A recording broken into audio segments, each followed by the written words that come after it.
Adieu les jeunes. Vous faites quoi vous en mars au potager, au jardin et autres?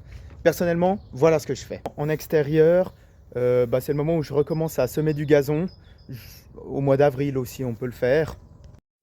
D'ailleurs, je crois que là, il va y en avoir besoin. Si vous voulez tailler les haies un peu fortement comme j'ai fait là, on voit quasiment plus rien.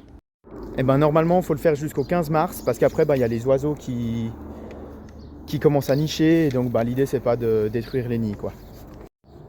Pareil pour les abattages d'arbres, de haies et autres, c'est jusqu'au 15 mars, après les oiseaux. En extérieur, si vous avez des zones humides, c'est peut-être aussi le moment de passer de quelque chose comme ça à quelque chose plutôt comme ça, où voilà, on a taillé les massettes et autres. Il y a des mousses sur tout le bord, j'adore. Alors moi, c'est le moment que je repousse toujours le plus, la tonte, parce que j'aime bien avoir des fleurs dans le gazon, mais c'est aussi le moment de reprendre la tonte pour un gazon un peu de maison, une fois par semaine. C'est le moment de s'y remettre. Si par hasard dans votre gazon vous avez une zone que vous n'utilisez pas trop et que vous avez envie de laisser en friche cette année, c'est super pour la biodiversité. Je place ça comme ça. Et puis autrement, c'est peut-être aussi un peu le moment pour regarder dans vos pins s'il n'y a pas des nids de chenilles processionnaires, et auquel cas c'est le moment de les enlever avant qu'elles commencent à descendre. Voilà. Après, vous avez aussi le droit d'aider les oiseaux un peu autour qui eux-mêmes viendront les manger. Je dis ça comme ça. En mars, au potager, ça y est, c'est le moment, ça démarre.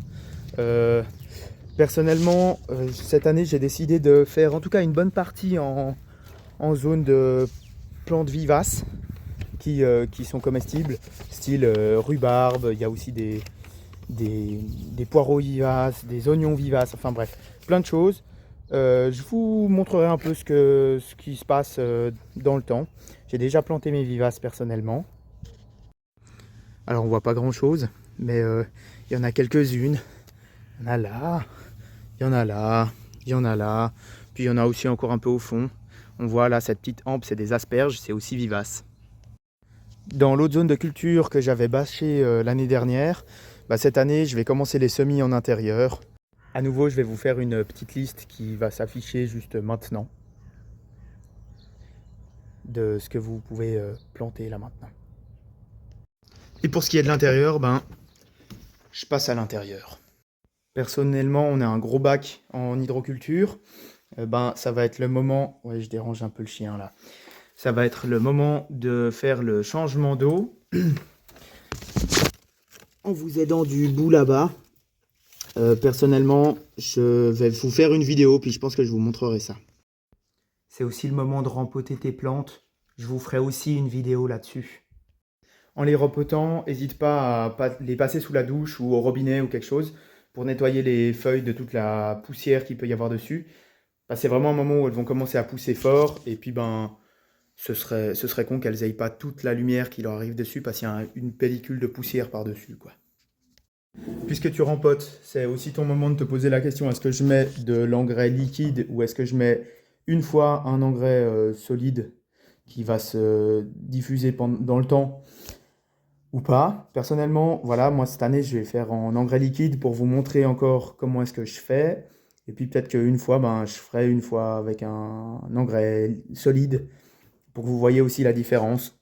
Mais personnellement, je préfère l'engrais liquide parce que ça me permet aussi de voir comment chaque plante va en fonction des semaines, et puis s'il y a besoin de mettre de l'engrais ou pas. D'ailleurs, en ce moment, je mets l'engrais liquide quasiment à chaque fois. Peut-être que une fois sur 4, je mets que de l'eau claire, mais voilà, là on peut y aller. Une fois que c'est rempoté, faut donner à fond, quoi. Bon, comme tu l'auras compris, il y a plein de choses à faire en mars, donc bouge-toi un peu, mais surtout, oublie pas un peu d'aller skier. Je te fais la bise, et puis on se retrouve tout bientôt. La bise!